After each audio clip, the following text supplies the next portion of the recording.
Welcome, everyone. I am very happy to introduce our guest today.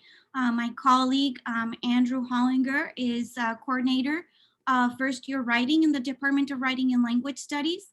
He is a recipient of the University of Texas System Regents Outstanding Teaching Award. His work focuses on first year writing and curriculum, writing program administration work and definitions, as well as materiality, publics and circulation, and genre. In addition to his teaching, scholarship, and published work, he is also interested in maker rhetorics and is a practicing bookbinder and linocut artist. And he is our November CTE Faculty Spotlight. Welcome, Andrew, and thank you for facilitating this conversation. Thank you so much. Thank you for having me. And good morning, and thank you for joining me as we think about how to respond to and work with plagiarism in ways that are pedagogically progressive and sophisticated, student-centered. And let me get my screen shared here.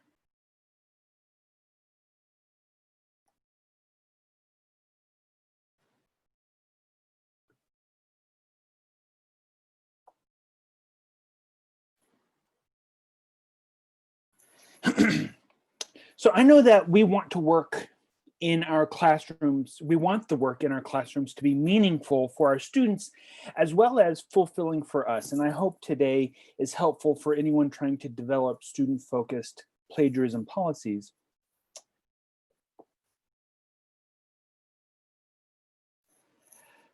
We've only got a brief time today, but I'm happy to continue thinking about strategies and curriculum. Feel free to reach out with any follow-up questions or to keep the conversation going. As we begin, I want to thank Dr. Cavazos and the Center for Teaching Excellence for inviting me to be a part of the teaching series. I appreciate the work that y'all do and for allowing me to join in. So let's jump in. It seems to me that plagiarism is academia's big bad boogeyman. There's a lot of fear, anger, and even mystery surrounding what it is. And the repercussions for getting caught can be dramatic and life-changing.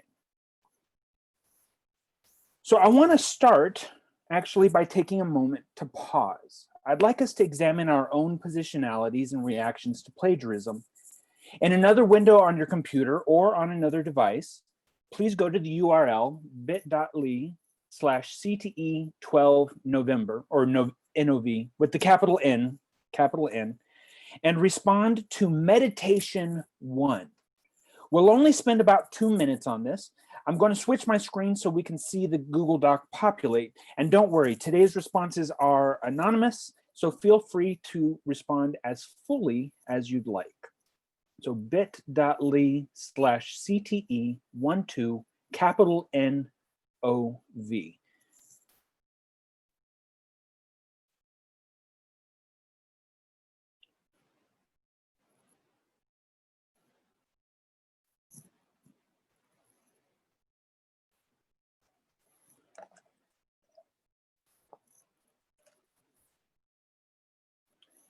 I'm seeing the responses coming in already.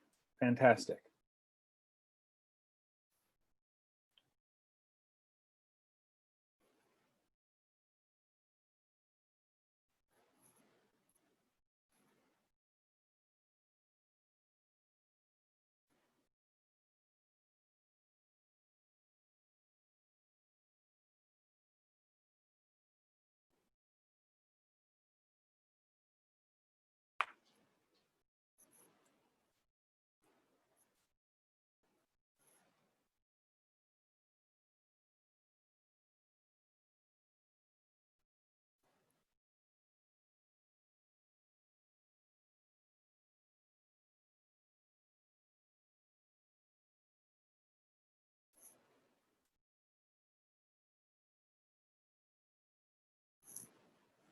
Really fantastic stuff.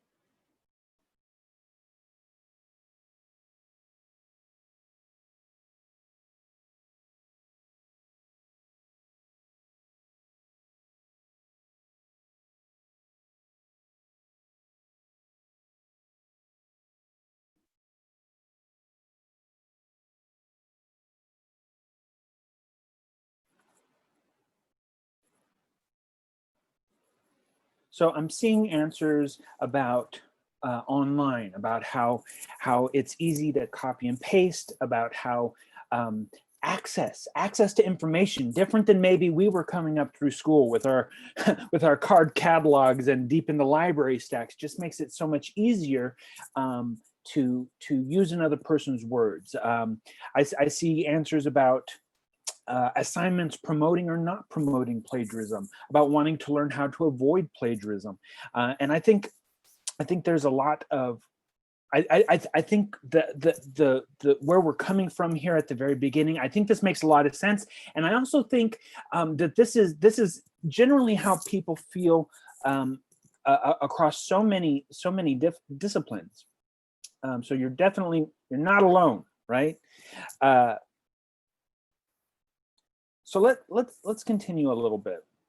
An invaluable resource for defining what plagiarism is and identifying the learning errors that often return a plagiarism false positive is the Statement on Plagiarism from the Council of Writing Program Administrators. This is the professional group for coordinators of writing programs like myself.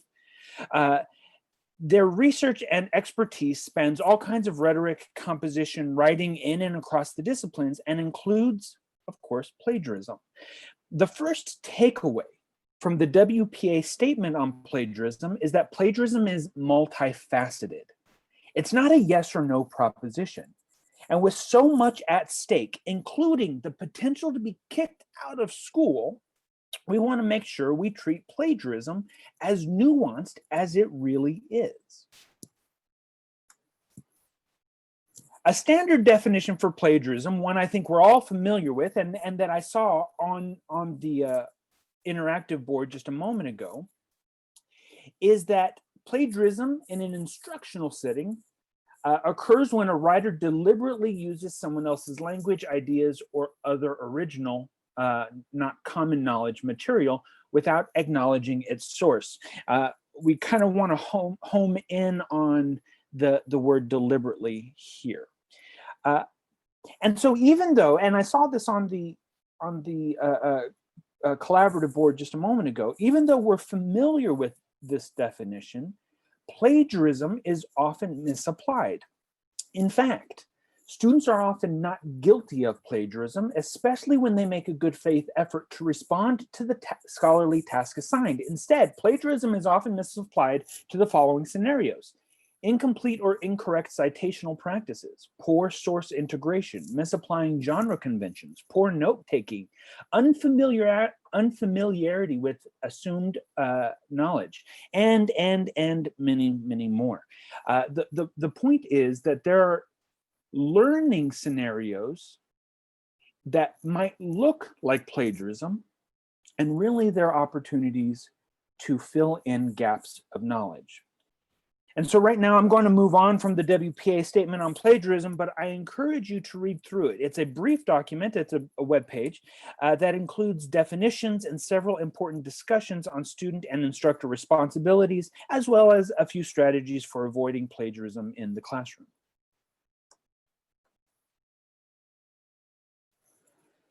So part of the problem, and I'm putting problem in italics, if I could only speak italics, right? Part of the problem of plagiarism is the initial frame that institutions and companies try to solve or cure it. The frame can sometimes, unfortunately, find its way into our classroom. And so there's a lot going on in this slide. Let me give you a moment to look through these tweets from 2018 and 2020 from Jesse Stommel, who is a popular educator who has a strong Twitter presence. He's talking a lot about turnitin.com. You might have noticed that over since we've all been online for the pandemic, Turnitin has acquired even newer technologies, lockdown browsers, for example. So here's a thought. Too many discussions about plagiarism and the resulting policies that come from those discussions begin with the assumption that students are cheats, that they already are looking for shortcuts and easy A's. If instead we begin with the assumption that students are learners and that learning involves error, how does that affect our understanding and response to plagiarism? And I'd like us to chew on that while we work through the next few slides. I also, I think some folks are writing in the chat. Unfortunately, I can't see the chat right now, but I'll come back to questions and comments definitely at the end of the talk, so that we can work out some of these ideas.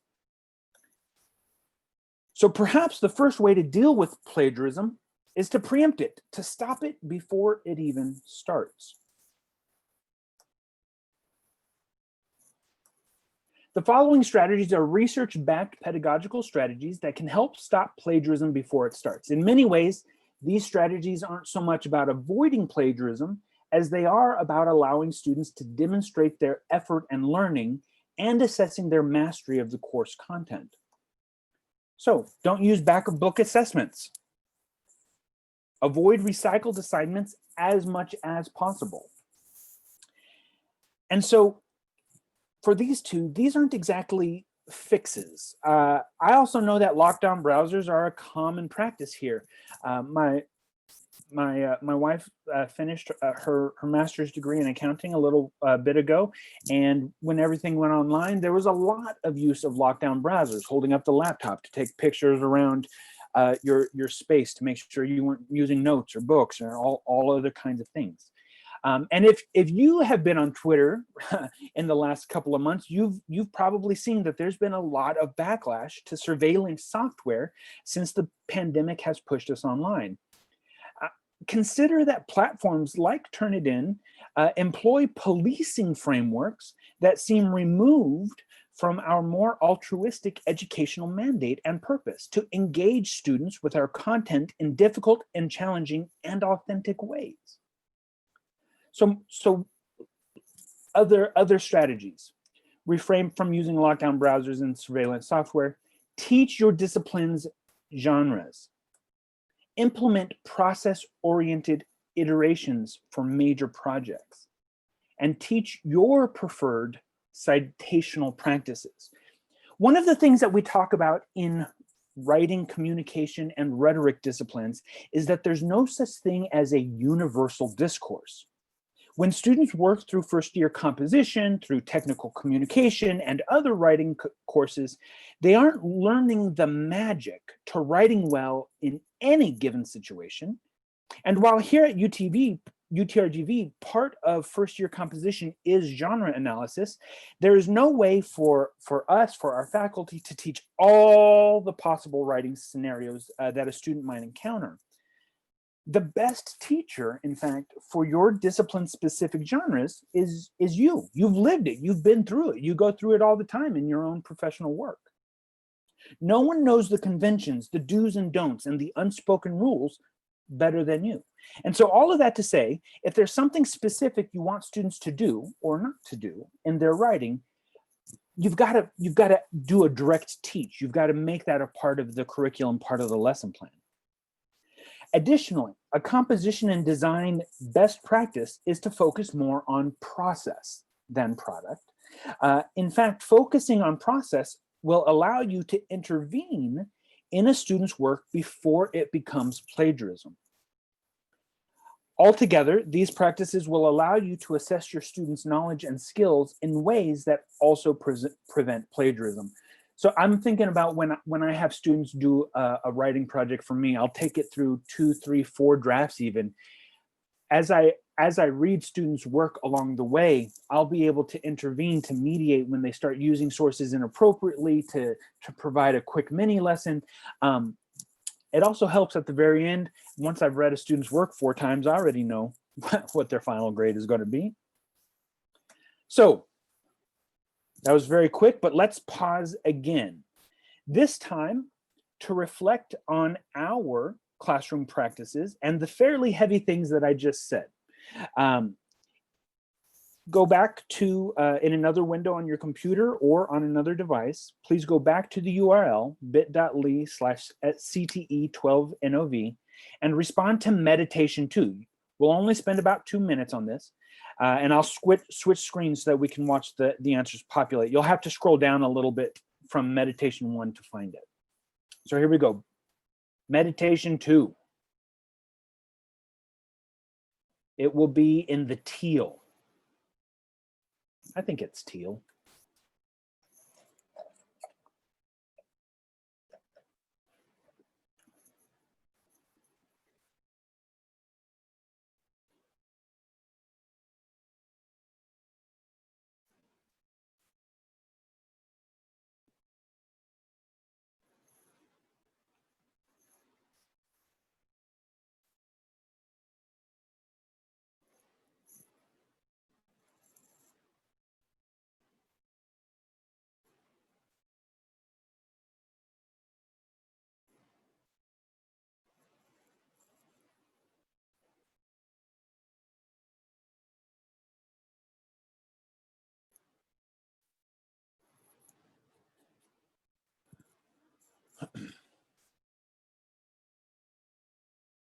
I think these are really fantastic.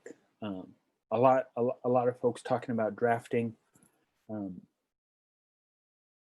I remember coming up as a student thinking, okay, we draft because the teacher wants us to draft. And this year, this year I just one of the articles that I got published this year with a journal went through.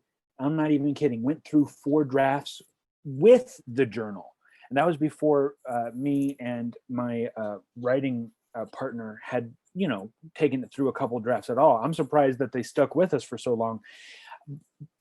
But I think one of the ideas with drafting is that it's a professional practice, right? Is the idea to take your work, to reframe it, to mold it, to continue to sharpen it, to clarify what we're saying, and it's also a practice in endurance, right? A lot of students aren't familiar with doing drafts before they get to our courses, and so I see a lot of answers here. Direct teaching of genre and citation, using some of the tools like Safe Assign as part of the drafting process, recycling projects just a little bit less. And that doesn't mean not using projects. Once you've designed a really good project, man, I want to use that all the time. But sometimes what I'll do is it'll be like my fall project, and then I'll have a spring project. And so I bring it back every fall. And that there's just that little bit of space between projects makes it more interesting for me to teach. But it also puts fewer of your students' artifacts of that kind on the internet available for other folks. So really great responses. I appreciate y'all coming along with me through this. And I'm moving a little bit quickly because I think this is the part that we've all been waiting for. And my favorite part of today, the activities, the assignments, and the project design that will help us scaffold toward original and innovative work. I've got 5 assignments to talk about, and then 6 more honorable mentions. Then we'll reflect one more time, and then I'll open it up for question and answer, and maybe we can workshop some ideas or even talk out some of the more difficult points of today. So my first project, one of my favorites, is patch writing or patch design. And the idea behind patch writing and design is to get students using sources and engaging with content in safe but challenging ways. So we get students working with others' ideas so that they'll be better at attributing others' ideas and then incorporating their own commentary and implications. Patch writing and design is one of my favorite activities. And I say design, not just patch writing, I say design because this activity doesn't need to be alphabetic text on a page.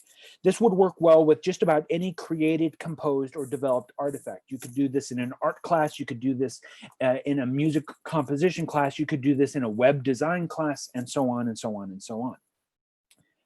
So there are two ways that I know of to do patchwork: the true quilt and patches only. So the true quilt asks students to piece together a work completely using snippets, excerpts, and elements from other scholars. They don't write anything. All they're doing is piecing things together like a puzzle.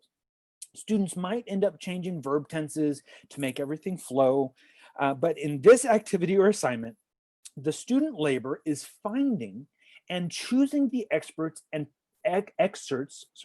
and piecing it together as a puzzle. So think about a one-page précis or summary or something where every single word comes from the sources you've been using in class. In the patches only version of this assignment, you provide students with the patches that they will use. So for example, you might give them the full introduction and the full conclusion, and then several topic sentences.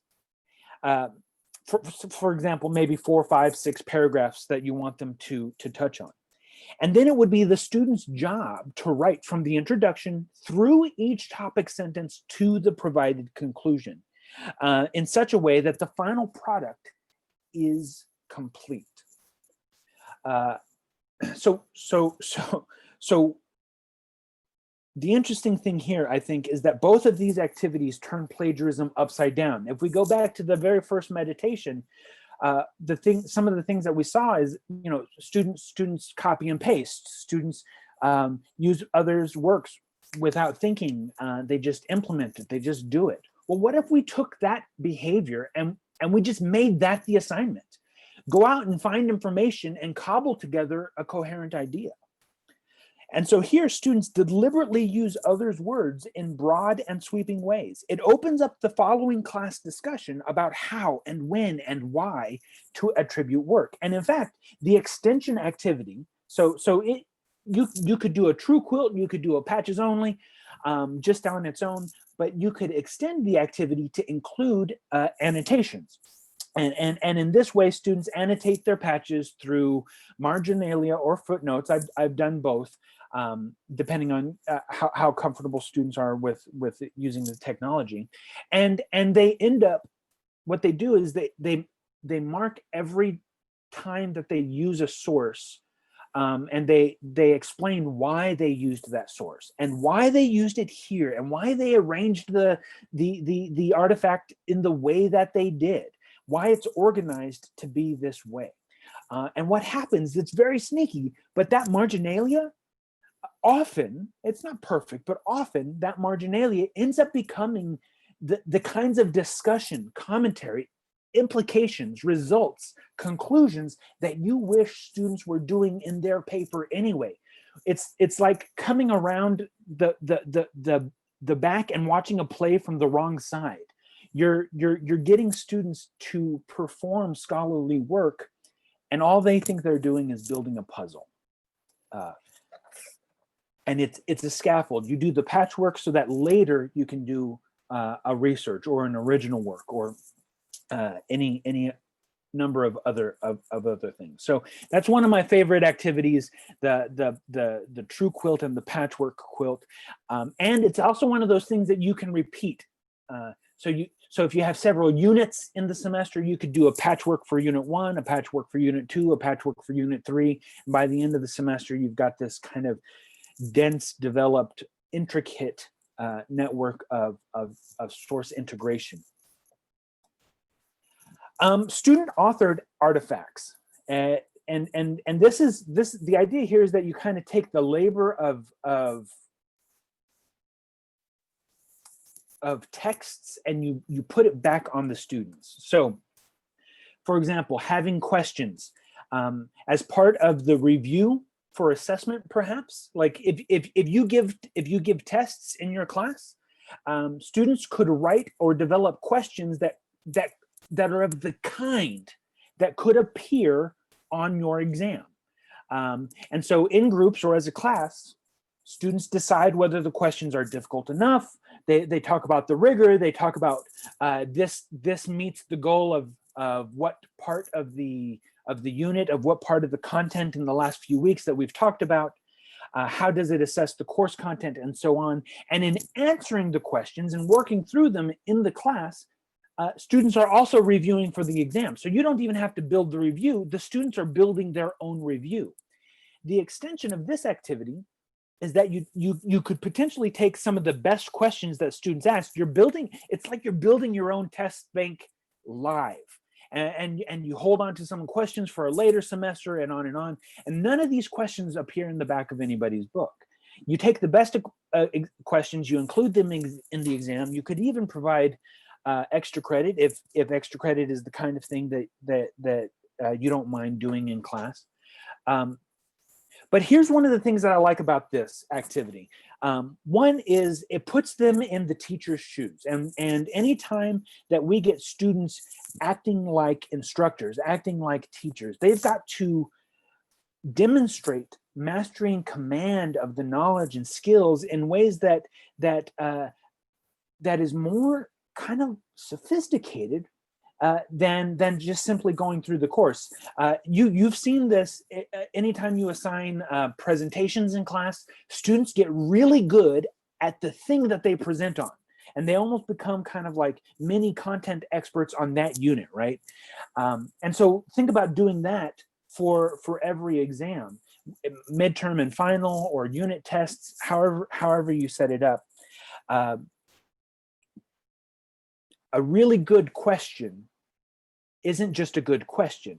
A really good question demonstrates that students understand the point, right? They understand the point of why that question should be asked in the first place. So this is another one of those activities that takes a little bit of the labor away from you, puts it back on the students in a pedagogically kind of a robust way. So along with student authored questions, we might also do student authored textbooks. Now this is a longer project. The way that I've seen this done, it's a semester long project, and includes editors, art directors, writers, copy editors, all kinds of things. You're kind of setting up your class to be, think about like your most professional journal, or Utah Press or Harvard Press, MIT Press, and what's going on behind the scenes there, right? And you're kind of taking that and imposing that structure onto your class. And so, yes, you've assigned texts, but as they read those texts, they have to reimagine them and think, what do we need in a textbook? And so by the end of the course, students have developed an artifact of their own. It's written in ways that students can understand. It uses examples and data that students can more comfortably grasp. And the content, the transfer, should be deeper because they were involved in this process. Not only that, now they want to sell their textbooks at the end of the semester. That's just one of the realities we live in. But this student authored textbook, it's a PDF. They can keep it as they move through their majors courses, and it becomes an invaluable resource of kind of almost an annotated bibliography of their learning. Really, really fantastic project, but it's robust. This one's a big project, and it's the kind of thing that would take all semester. You probably can't walk into class tomorrow and be like, hey, we're making a textbook. But it's the kind of thing that you could develop an entire course around. Think about how textbooks often have examples, maybe shout outs to videos. So think about, students might make video call outs and things like that. A lot of extra resources. They might make a podcast. Textbooks often point to other resources, and if a student group had to make all of the resources, just how in depth that project would be.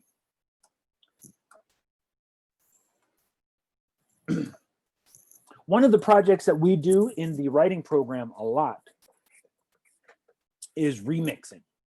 And so just like a music remix, remixing requires students to reimagine their artifact for a different audience while maintaining the core content of their original artifact. So for example, we have students develop research papers, But then we ask them to remix that research paper into almost anything else. And we've seen Instagram stories, infographics. There was one year we got an interpretive dance, and I'm going to tell you, it was amazing. Just the way that they connected their content to the physical movements of space and body and interaction with their audience. It was really fantastic. We get board games, we get YouTube videos. And yes, sometimes we get presentations and PowerPoints and some things that are maybe a little bit less exciting. But the idea is they make something and then they take, if an artifact is the kind of convergence of purpose, audience, and form, and you keep the purpose, but you change the audience, you necessarily have to change the form. And so students end up saying, what if I took all of this information and I gave it to 8th graders? Or what if I repurpose this information for stay-at-home parents? What if I repurpose this information for our city council? None of those things are going to look similar, right? Even the same content needs to be repackaged in order for ways to for new audiences to consume that information. So I really like remixing, and it's one way to turn one project into two.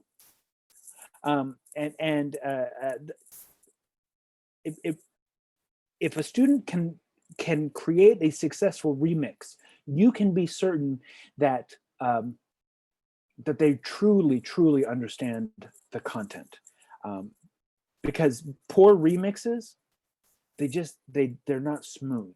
They demonstrate a lack of content mastery.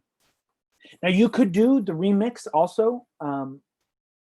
If you didn't want students to create their own artifact first, you could actually take an already made artifact. So in a computer science class, here's a website that exists, I want you to remix it. And so they already have the content from the website. They didn't have to build the first website, they just remixed it. You could do that for musical pieces, of course, for art pieces, but also for road signs, for landscape architecture, engineering projects even. I really like the idea of taking a project and reimagining it, revisioning it. It's also a practice that some studies suggest is more necessary as we work through preparing our students for working in the 21st century, being able to reimagine what already exists as something more useful, more helpful, more interesting. Similar to remixing, but not exactly the same, is adding or subtracting constraints. And so this is also a follow-up assignment. After students develop a final draft artifact for their class, for your class, whatever that final draft is, they must remake their work under an added constraint. So for example, a materials course might limit the number of materials in a product. Our manufacturer only wants to use 3 things. Remake your project with only 3 materials. Oh my gosh. Well, that's like a real world thing that happens. A creative writing class might require that the whole story happen in one room, right? Like it's a story that spans a city. Now make it only happen in one room. Same story, this time in one room. A research assignment might require the addition or subtraction of a particular source or scholar. Oh, so you wrote about all of this? Now do it without Derrida. Who else can you use? And there are all kinds of constraints. I really like this one because it throws students for a loop and requires a lot of creative problem solving. And in fact, the more out of left field the constraint is, the better, right? If you were in a graphic design class and you said, okay, the primary color has to be forest green, Kelly green. Well, what? Where does that even come from? But now you've got to rethink the entire palette and how things are going to appear on the page and so on and so forth. It gives students an opportunity to demonstrate their knowledge in a way that's kind of kooky, kind of goofy, kind of fun, but also but also allows you to see whether they know what the true core content of their project really is, because that's what we want to see maintained from adding or subtracting a constraint. So those are my 5 big plagiarism projects that I like to use in my own courses, or when I'm helping folks develop their own projects. But I've got some honorable mentions for you, and I'll present these pretty quickly.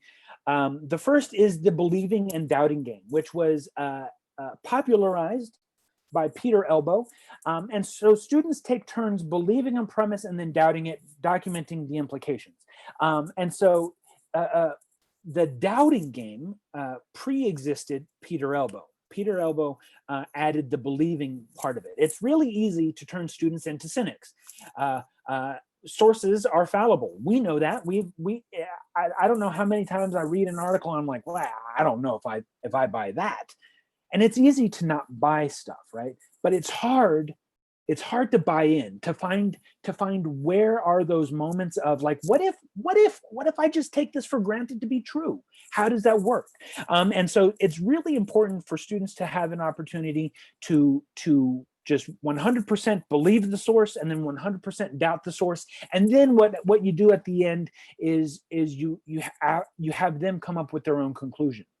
And so in this way, students are interacting with sources in a way that delivers commentary, conclusions, and implications at the end. Commonplace books. I love commonplace books. I use them almost every semester. And a commonplace book is just an interactive student notebook. But we know from, if you've read books like Stephen Johnson's Where Do Good Ideas Come From and things like that, we learned that commonplace books were really common in 18th, 19th century. Natural philosophers are kind of scientists, pre-scientists.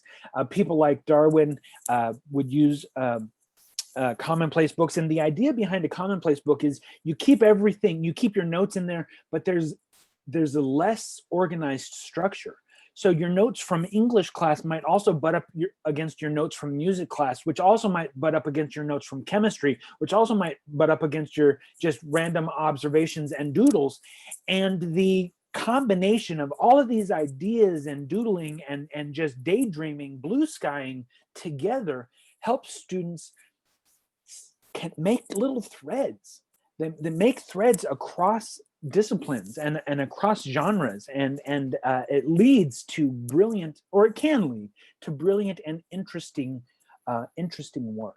I make my own commonplace books a little bit more paratextual. So at the top of each page, I have students write a keyword that kind of exemplifies that page, and then they keep an index in the back, and that just helps them find information later when they're working on their own projects. Lightning talks. Lightning talks are fun because they usually devolve into kind of goofy funniness. But a lightning talk is 15 slides that a student's put together as a presentation, and the slides auto advance every 20 seconds. So a slide pops up, a student has 20 seconds to say whatever they were going to say for that slide, and then it moves on and it moves on and it moves on and it moves on. Every talk is no longer than 5 minutes. And so you can have students get up and get down pretty fast, up and down, up and down. There can be a Q&A after, or not at all. And these are kind of like job talks. They're kind of like conference talks. You can build them to be any way that you want. I've used lightning talks in low stakes ways. So when I have a class that's like, say, 70 minutes long, or sometimes the Friday long, almost 3-hour class, we'll do a kind of a mini lesson class discussion at the very beginning, maybe for 15-20 minutes, and then I'll give them the next 30 minutes to make 20 slides. And putting together 20 slides in 20 minutes, the slides are rough. But in the last half of class, we get our groups up there, and they've got 20 seconds per slide to go over what they talked about. And it's a good way to get a reading response, to have a class discussion. It's a little bit new. So for example, I really like having class discussions, but if you've been in a class discussion, even in a really good class, by the time you get to maybe your third or fourth class discussion, it's lost its luster a little bit. Students are like, okay, I get the routine. We're going to read it and then we're going to talk about it. So if you can interject these other kinds of novel moments. So we do a class discussion, and then we do a lightning talk, and then we come back to a class discussion, and then we do a doubting and believing day, and then we come back to a class discussion. And so every week feels just a little bit new, a little bit exciting, and it gets students interacting with the content of your course in kind of meaningful, interesting, authentic ways. Sketch notes. This is just a version of note-taking that is highly visual. It includes mapping, doodling, writing in connections. The reason this one gets an honorable mention, even though I really like it, is because ultimately, Sketchnote is not an accessible activity. So you've got to be careful about when and how you implement it. It's not that the sketches have to be beautifully rendered. No, I mean, stick people are fantastic for sketchnoting, but it can be difficult for blind students and for students who have other mobility issues. And so Sketchnotes is a really fantastic learning tool, but it's not great and it's not good for every single class. You've got to kind of know who your students are first.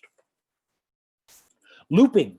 Looping is a form of journaling where students, you might put a prompt on the board. Here's how it works. You put a prompt on the board and you have students write for, let's say, 5 minutes straight. Just write. Don't take your pen off the page. Just write. Write for 5 straight minutes. At the end of 5 minutes, they look through what they just wrote and they pick out the central theme. And students today, they talk about like, what is the hashtag? Right? So what is the hashtag of what you just wrote? That becomes your new prompt, right, for another 5 minutes. And then you do it again. And you take students through however many loops that they need to. And what happens is from that very first prompt, you get to something totally original, totally interesting, totally 3, 4, 5 steps away. It's kind of like the written version of I lost my train of thought, right? Because it took a different rail. That's how looping works. And it's a great brainstorming activity for when students are like, I don't really know what I want to do. Well, start them on a regular old boring prompt. And then 4 or 5 loops later, they've got their own idea. It's really, really interesting idea to get to original and innovative work. And then finally, microgenres. This is not a new idea.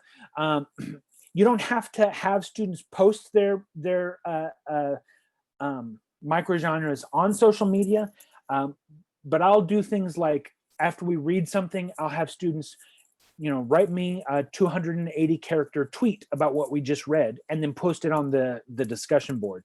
So using social media genres such as tweets, Snapchat, and whatever else is out there these days. I feel even old just saying that. It can help them demonstrate their knowledge and learning, because since so many social media genres are concise, it asks students to take that 20-page article you had them read and turn it into 280 characters. Well, come on, they got to know what that article was about in order to get all the way down to their own work. Sometimes I'll even have students do that about the article or the research paper or the project that they just did. It's like, hey, you made this project. What do you think the hashtag is? And then during a revision session, students will look at another student's work, come up with their own hashtag for it. And then the student who's giving feedback and the student who is the original writer will compare hashtags. If there's a lot of space between the 2 hashtags, what that lets the original writer know is that the audience is getting something, is receiving something different than what they intended. And it's an interesting tool to talk about revision space. Like how do you bridge the gap between what I intended and what you understood? So here are my honorable mentions for today. So let's pause for the last time. And this time, let's think about how we might be able to put these ideas into action. So go back to your other window or your other device and head back to bit.ly CTE12NOV and respond to meditation 3. We'll only spend about 2 minutes on this, and then I'll switch my screen so that we can see the answers populate.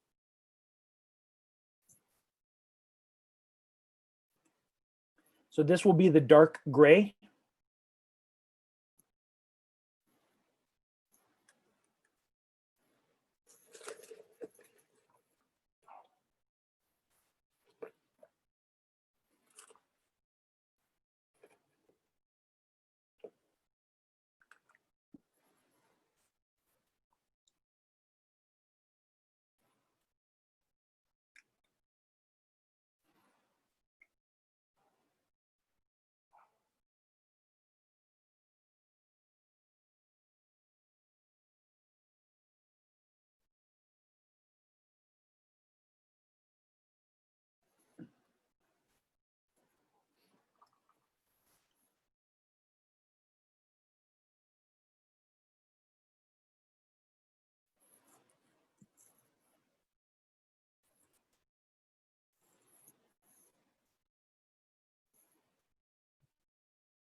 Oh, totally. Memes are definitely part of those microgenres. I should have put that on the slide.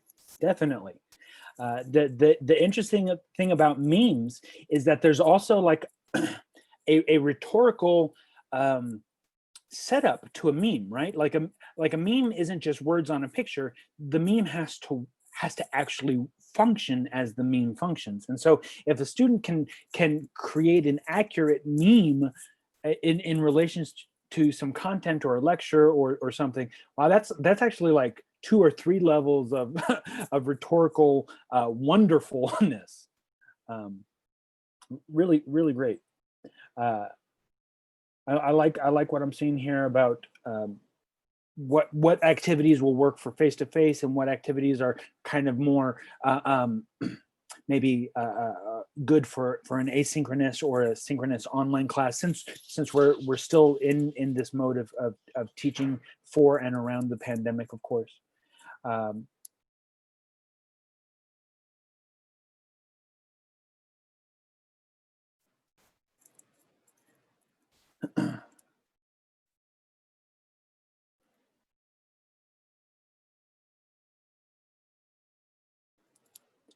There is definitely some connection between teaching writing and preventing plagiarism. You might think that they're pretty connected. The kinds of artifacts that students are doing when they're often accused of writing, for the most part, are alphabetic writing heavy tasks. And one of the things that we know from just kind of decades of research, at least within writing and rhetoric and composition, is that there's so much about knowing how the genre works that allows students to kind of skirt the issues of plagiarism, which is to say that sometimes students resort to kind of copy paste methods and methodologies when they're not entirely sure what they're supposed to do. So thank you for those. I'm coming back to my slides here. We couldn't have a session on plagiarism without without me sharing my sources with you. Here are the sources I use to inform today's presentations. There's some really cool things here. You'll get the slides in a little bit from Doctora Covassos, and you'll be able to find these things. So I'm not sure exactly how much time we have left, but I'm happy to use the remaining time to answer any questions, to workshop some ideas with you. 1 hour. 1 hour is not a lot of time to solve all of the societal ills, right, surrounding plagiarism. This is kind of a quick survey of the research on plagiarism and the ways that we might be able to get students interacting with information, with sources, and producing their own original content. I think maybe there's about 5 minutes left, so I'm gonna stop my share, and then if anybody's got questions or we want to workshop an idea, I'm more than happy to do that.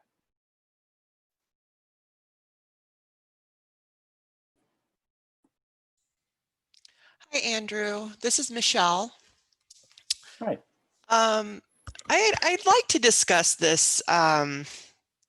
I've been hearing a lot about the surveillance, right, of teaching. Yes, I've been on Twitter, and I guess in my idea and my thought of it has always been is that these are tools. They are not actually detectors, right? So when I use SafeAssign, and I use it as a tool to see where people are, recycling papers of other students, where people are literally cheating. Not so much to be like, oh, well, you don't have a citation here, I'm gonna, throw you up with a charge of plagiarism. That is an opportunity that I use as a teaching, that highlights there's a place where the student needs to be taught. So it's a tool of different things is how I look at it. And as far as the lockdown browser, I'm not a fan generally for a lot of reasons, but. Oh yeah, I don't. So I'll say, so I mean, I've been teaching, and my classes are very, of course, writing focused. I've never used Turnitin. I've had it available to students, but I've never used it as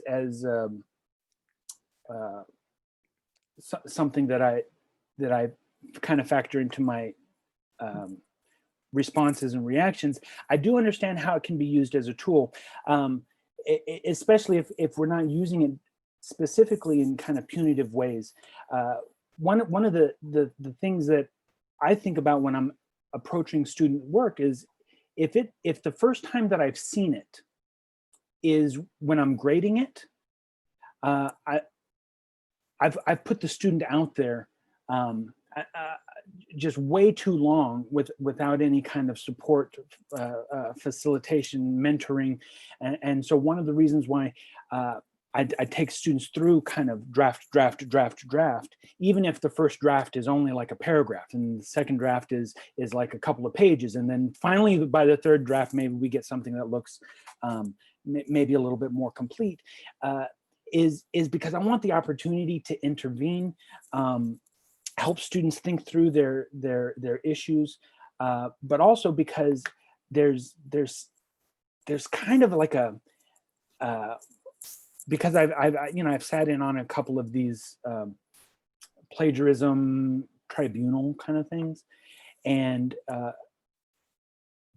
I've heard students say, "Well, I didn't know," and maybe they didn't know, and maybe they did know, but wouldn't it be great if we caught it before we even got to the grading part? And so I like the idea of just imposing more feedback, more revision earlier on in the process, and so then by the time that we get to the the turn in to the safe assign, or the turn it in, or whatever the particular tool is. It, for me, it's usually just highlighting where they've quoted other folks, right? I don't think that it is insidious as a tool. I think that sometimes the ways that we use it in our classes can be potentially hazardous, especially if we're using it as the stopgap for here's how I'm going to make sure you're doing original work, when I'd rather be a part of that conversation from the beginning.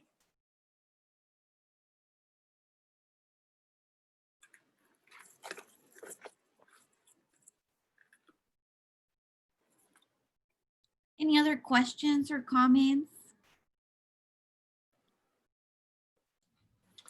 Let me just go ahead and say that in engineering, I do appreciate all these points, but sometimes in engineering, we are looking at the process of how to solve a problem. And so in trying to address some of the plagiarism work, I stress a lot that there's not a single way to solve a problem, that I'm looking at your thought process as to how you are approaching the problem and what are the ways that you're doing it. And so in a lot of cases, I either use data that is their own data. Say, I want you to use your birthday and your birth month to, get the mean, the variance, or whatever technical terms we're using in there to try to personalize the problem. But to avoid in particularly if we're having to deal with exams or project assignments, I tell them that I find that the person providing the solution or the methods is just as guilty as the person receiving it.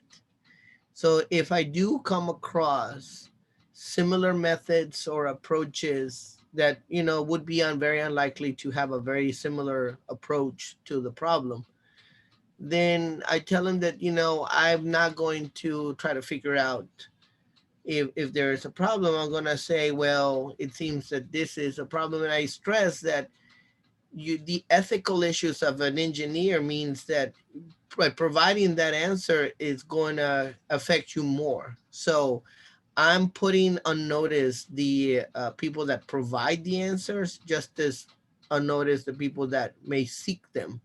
So that seems to help mitigate a little bit of those that say, well, I don't care, I'm already having an A. But if there is something that I do find that they know that they will affect them as well, and then that cuts down on the plagiarism. So I do try to get them involved early, but I tell them that that your ethical issues as being a professional engineer is forcing you to make sure that you don't just give answers away because you can. Yeah, I mean, I think one of the the interesting part there is there are, and if I'm hearing you right, there are some processes within engineering, for example, that are almost not exactly standardized, but very, very common. And so that when you end up working your way through a problem, students end up taking some approaches that may be similar, and then diverging when you get to the exact particular problem, and that protecting kind of like the almost as like a proprietary, talking as a proprietary solution. So one of the things that I would probably work into that discussion as you talk about, one, I like the idea of talking about ethics, because every field uses information in somewhat different ways. So I like that you're saying here's your role as an ethical and professional engineer. I think one of the things that I might work into that conversation, I think, and of course I'm just not super familiar with engineering, is even more like maybe some direct teaching about like what counts as proprietary and what counts as protected, and why something would be proprietary and why would something be protected, and even if the conversation turns to things are proprietary so that we can make money on it, so that we can make patents, and so that things are can help us move forward in our own careers. I think that's an important discussion, because I think a lot of times when I've asked students, why would we deal with information in this way, they're, I don't know. And then, it's part of that critical thinking aspect. And so definitely different fields will protect or share information in different ways. And I really like the way that you said, let's turn it into a conversation about our ethical responsibility as engineers. I can imagine that conversation going very differently in like a law school or a medical school where information is more personal and can either save a life or not. So really, I think that's fantastic.